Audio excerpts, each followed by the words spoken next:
White House Press Secretary Josh Earnest responded to the impromptu meeting between Loretta Lynch and Bill Clinton. He was talking earlier. She was asked about it directly, and she answered the question directly about what exactly transpired. And so, you know, she's spoken to this. I don't have any insight into that meeting. I also don't have any insight into the investigation. Right. Let's get some feedback from my dent-resistant party panel. Tonight it's Catherine Timpf, National Review reporter and the correspondent for the Greg Gutfeld Show on the Fox News Channel. Michael Malice is here. He is a fantastic writer, an observer, columnist, and a good friend of man and animal alike. Julie Roginski, also here, Fox News contributor and Democratic strategist. I will start with you. Yes. Because this whole thing is insane to me. I agree. I knew you would, because I know that regardless of your political leaning, you are a rational person. Well, here's what I don't get. So Hillary Clinton's up by like double digits in a lot of these polls. Yeah. She's had a very good June. ABC News has her up by 12, Fox News poll up by 6. And Reuters has her up by 10 today. Yeah. And all of a Rasmussen has her down to Trump. Rasmussen, as we know, has for many cycles been smoking something when they deliver their poll results. But so Gary Johnson, still a great governor. Anyhow. Yes, that's true. But here comes Bill Clinton, who never misses an opportunity to somehow inadvertently sabotage whatever his wife is working on, and does this. Why would you do this? By the way, she does strike me as an ethical person. There's never been a cloud over Loretta Lynch. I believe her and I take her at her word. But why would you put yourself in this situation? I agree. She's the one who has the responsibility. Why? She's the one who is the sitting attorney general. And, you know, I made the point earlier on Outnumbered that if I were in a criminal trial and my husband approached the prosecutor, as has happened, there would be a mistrial declared. It's really, you know, she's the sitting attorney general who has the sole power lording over this case. You're making a funny, I just smelled bad cheese face. Yeah, am I going to have to defend Loretta Lynch here? Like, it's obvious that... she should have boarded up the plane. Yeah, the thing is, are we living in a world without telephones? Are we supposed to pretend that just because they were physically in proximity to each other, that's their only chance for communication? This is how Bill Clinton operates. Yes, because cell phone records can be subpoenaed. Sure, but the point is, it would be very easy for him to talk to her if he wanted to, but she knows what the deal is. There's nothing he could have said that would have swayed her one way or another, and you know she's not going to... She's acting as a surrogate. He could be offering her a deal, rather, for the next administration. The Democrats were offered nothing to pass Obamacare, and they gave up their congressional seats because they knew the cause has to be furthered at all costs. She knows her marching orders. She doesn't need Obama or Bill Clinton to tell them. The left will always do what they need to further their power, and it's not about being immoral. It's about following their cause and furthering the government. I don't think it's immoral. I think it's just crazy. It's crazy, and also I'm not so quick to trust her. The grandkids thing. Yeah. Like, she was talking so fast. Oh, my the grandkids. It kind of reminds me how, like, you can lie, but you can also, like, use the lie to, like, try to make yourself look better, like, to catch a predator. When they're like, I was trying to help the kid. Yeah, I was trying to keep her from meeting with older guys and having... I was trying to save the kid. Oh, yeah, grandkids. See, we're just great people with grandkids, and that's what we were talking about. Wonderful. Golf and grandkids and socializing and Janet Reno. Right, and even if they weren't, you know, she is telling the truth, if they're so close and buddy-buddy that they talk about their grandkids, she can't be impartial. There's no way. There's no situation when this is okay. Well, but then you're saying that no Democratic attorney general could ever be impartial in a Democratic presidential nominee. But I mean, you have to realize, obviously, this is such a vastly different case. It is still unresolved. It's still before the Democratic convention, and we don't know what's going to happen from this. We just don't know either way. But we do know that regardless of what the FBI submits to her, she is the one who has the final say whether or not the former Secretary of State, who's trying to become president of the United States, is indicted for some serious, serious crimes. The optics are bad. I agree with you on that. No, and independent prosecutor. Now, Harold, I don't know who Harold is, but yesterday, President Obama visited with some of his most faithful supporters. Democrats? No, Canadians.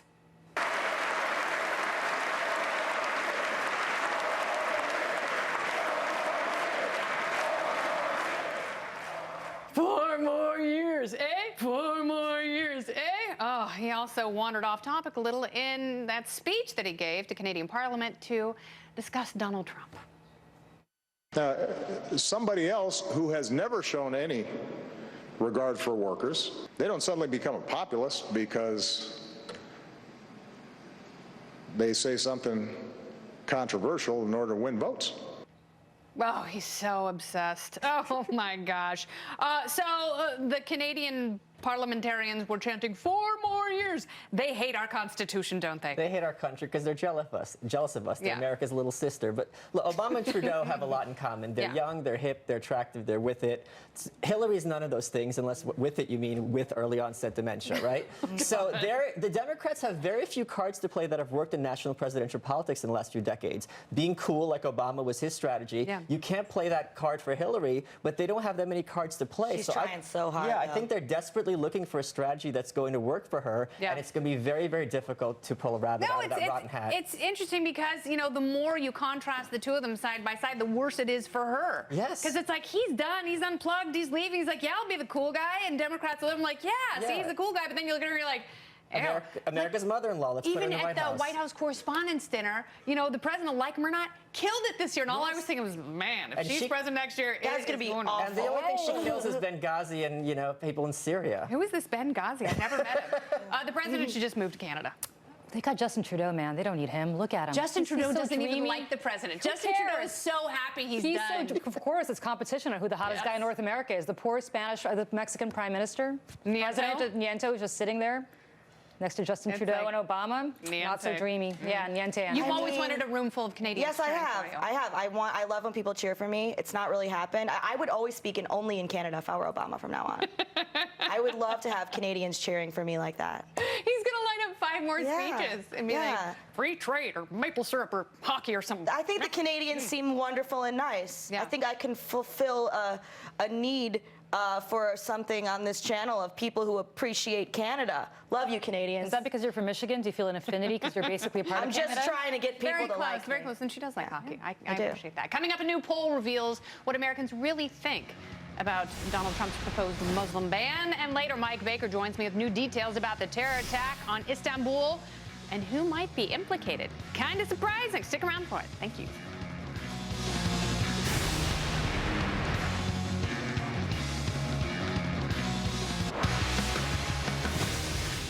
All right, welcome back. Last night, Donald Trump went on the O'Reilly Factor, warning that many of the Syrian refugees are terrorists. They're letting tens of thousands of people come in from Syria, and nobody knows who these people are, and a lot of those people are ISIS. All right, meanwhile, a new Fox News poll shows that most Americans now agree with Mr. Trump about temporarily banning foreign Muslims from entering the U.S. 53% support it, 41% oppose. The same poll says most Americans think profiling and more gun laws, more of them, could make the country safer. The party panel is back. Captain Tim, Michael Malice, and Julie Roginski. So, Malice, do profiling and gun laws make us safer? No, I mean, of course not. But I think that the right needs to start using the left's techniques of using jargon. So they should start referring to undocumented gun owners, because we have more of a right to bear arms than people have a right to immigrate here. And they have to take back the argument from the left and say, the Second Amendment is more integral to American culture than any kind of, you know, importing people from overseas. And I got to tell you, someone who's an immigrant myself, the idea that the government should be spending all this money to import people who don't speak our language and then doing everything we can to make sure there's no need for them to assimilate doesn't really make sense. We should be helping these people, but if someone gets run over in the street, I don't need to make him my roommate. I could get him a nice house, you know, where he wants to live, not over here. Did your family speak the language when they immigrated here? Yes. You did? Yes. Mine didn't. And they took us anyway. And you learned it. You learned it English, perfectly well. so Exactly. As will all these immigrants. Okay, Oh, but of I guess course. the question a lot of people have is why is assimilation an issue right now where it wasn't for past generations of I immigrants? don't know that it's an issue, and in fact, it's not an issue according to every study for Muslims coming here. It is in places like France, who do a horrible job of assimilation. Yes, no, the multiculturalism is very different in Western Europe than it is here. But and we if have you to look, make that but if you look at distinction. the average Muslim immigrant, Yeah. they have a higher rate of college graduation than the average American. They have a higher earning over a lifetime than the average American. They assimilate better in some ways than people who are born here. And there are people who make the argument that in places like Minneapolis, the Somali population has not. Okay, and performed then as and well. then you can go listen. You could go to Chinatown in any major city. You could go to Yeah. other places where people speak the language that they were born in. Yeah. But nevertheless, on average, they all assimilate a lot better than anybody else. No, I know, but now it's like it's the political correctness thing. It's like we have to think you can't say anything, so you have to worry about you might offend this group you never heard of or do this thing you never heard of. So that's kind of like really getting annoying. I think assimilation is not stressed now like the way it was. But the bottom line is, like you said, the Second Amendment is like a right guaranteed by the Constitution that citizens have. Yeah. And are you surprised that people think that more gun laws would make us safer? No, because if you look at something, or like, and I'm not surprised people support the ban, because things like this, there's a huge emotional appeal. Yes. Like, there's so many things that are more worth our anxiety, but you can't display them, like, you know, that video of the guy blowing himself up at the airport. Something like that, or the video in Orlando of people in the club, you hear the gunshots. Yeah. There's a huge emotional appeal, so anxiety is like an emotional response. Yeah. So it's a lot easier for people who aren't paying that much attention to the news to just say, oh yeah, now I really care about this. All right, Michael Malice. The median Muslim immigrant is far more homophobic, far more sexist, far more anti-Semitic than the median American. So this idea that they're just like you and me is absolutely not true. Well, listen, the average person in Brighton Beach, from a place from countries that I'm not defending them. countries where you and I come from are incredibly homophobic, incredibly racist. But and I've heard you rail against Saudi Arabia, rightly so, yes. for Wahhabism and Sharia law, which does punish homosexuals by death. And they have of course, the worst record. I mean, but why would we assume that people coming from Muslim countries that impose Sharia law? I'm just asking. I'm just challenging. I'm telling you right now. I mean, people who come. Let me talk about my own experience. Yeah. We But came. you're not Muslim. It doesn't matter. We came as refugees from the Soviet Union. Nothing to see here.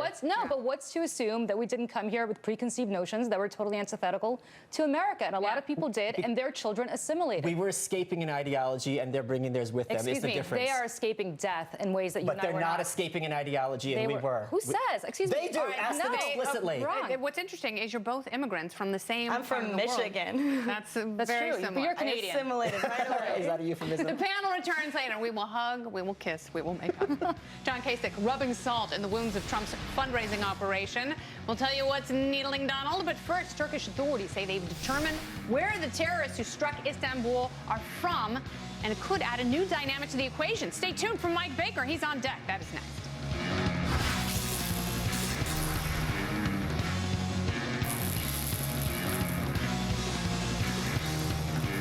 Coming up, the party panel returns, the Miss Teen USA pageant, canceling the swimsuit portion.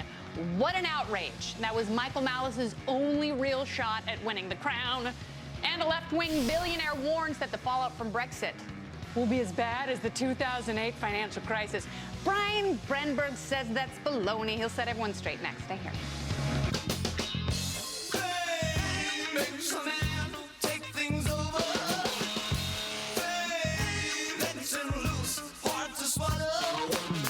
It's a party in your mouth. It's like your favorite bubble gum. Glad you're here. John Kasich's suspended presidential campaign is pointing out to donors that the governor still polls better against Hillary Clinton than Donald Trump. Meanwhile, Mitt Romney says members of his family are still pushing for him to run, although he has no plans to do so, but doesn't plan to vote for Trump. Is Donald Trump any closer to uniting this fractured party? The party panel is back. Catherine Timpf, Michael Malice, and Julie Roginski. So why are Mitt Romney and John Kasich talking at all? Remember those people, like those Japanese people that were shot down in some like weird atoll in the Pacific, and it was Very like, interested to see it where was you're like going with this. 1956, and they're still like waving the flag for Hirohito, and they're like, we know it, we're ready for the invasion, Yes. and they're like, it's Gilligan's Island, and they're Japan is basically like, conquering yeah, the Japan's world. done, it's almost over. You're like, no, the bomb was dropped in Hiroshima. They have no idea. They're still fighting for the emperor. That's who Kasich and Romney are. What's an iPhone? So, Kat, should John Kasich be picking out his VP at this point? Yeah, absolutely. I think that's that's what Ted Cruz did right, and I think we should do it You think again. Fiorina's available? No, it's crazy because even if he's right, like, oh, I'm polling better against Hillary, it kind of reminds me of like, okay, so if you like break up with somebody for someone else, and then you realize you made a mistake, you can't just go back. Like, too much has changed and it'll never be the same it's again. never gonna be the same. And that's what happened to the Are you Republican speaking from Party. experience? Yeah. You're tough. I take him back sometimes. Sometimes? You never take him back? Not You've done it. permanently. No. But you know, Maybe sometimes for a couple hours. Sometimes During for a November. couple hours. Kasich's the Republican booty call, yeah. No, yeah, exactly. You're It's ready like- until November. Just Hey, John, I know it's Yeah, good morning, but just I because- think you're great. Just because sometimes I need people are you like, to oh, that balance was my kind of budget. good, doesn't mean we're going to be actually a thing again. All right, well, the Miss Universe organization, speaking of something equally serious, has announced Miss Teen USA pageants will no longer feature a swimsuit competition, but will instead have a portion of the show with athletic wear intended to show off physical fitness. So you say this is a ratings winner. How? Well, I mean, listen, if they're not in swimsuits, how am I going to know which ones are the hot ones? If Porky's has taught us anything, and it hasn't, it's that no one likes to see teenage Let me girls tell in you, bikinis. this is how you'll know which children are the hot ones. They're not going to be in like wetsuits, okay? Yeah. They're going to athletic wear. They're going to probably be in like sports bras and booty shorts, like, Yeah. like what people wear to the gym. Which can show more Which than can a show. bikini. It's let's going to be honest. like a how little clothes can you wear contest. You're a instead. modern-day Donald Trump. I I'm like just that. saying. I'm just saying. This isn't making a difference. It's a branding thing. Like, look, we're gonna have them show off their athleticism. Yeah, I Like, love those gingham bikinis, though. Those are so cute. They're not gonna be wearing any more clothes. Julie, why don't we have boy pageants? We should have boy pageants. right. It's But absolutely who wants to watch that? I do. You want to watch a bunch of boys walking around in tighty whities? I don't. Really? It's called the Gay Pride Parade. We have that. By the way, Porky's has taught me a lot. Something about the Muslims. No. I go to the bathroom. Don't eat Porky's. No, I go to the Obviously, bathroom it's now and I get a little worried. And you know why? I always think about that. It's when I go to a obviously public weird to bathroom. have half-naked kids parading around with heels and bathing suits. I just mean, don't. but they're I don't think almost this out of high school. But and also it's not They're going to change. immature. They're still going to be half-naked. That's right. That's what we do in America. I mean, Miss Teen USA still includes 19-year-olds. yeah. What's the that's age? true. What's the lower age limit for Teen USA? Is it like 12? 12? Is it 12? I think I made that up. Goodness. I It's the just age of made that consent, up. whatever in the In state. Kentucky, so they're usually held like somewhere in a really like low consent state. Sorry, Kentucky. Oh, my God. Oh, yeah, Rand yeah. Paul is shaking his fist at me right now. Grandpa Paul is like, yeah, you know it. That's like, why he moved to "Oh, you've Kentucky heard from of it." Texas. Yes. Yeah. Oh, Yep. yikes. Hubba. You guys, thank you so much. This is Made by Week. Julie, Michael, and Thank Kat. you. Look at them. Glorious angels of the Lord.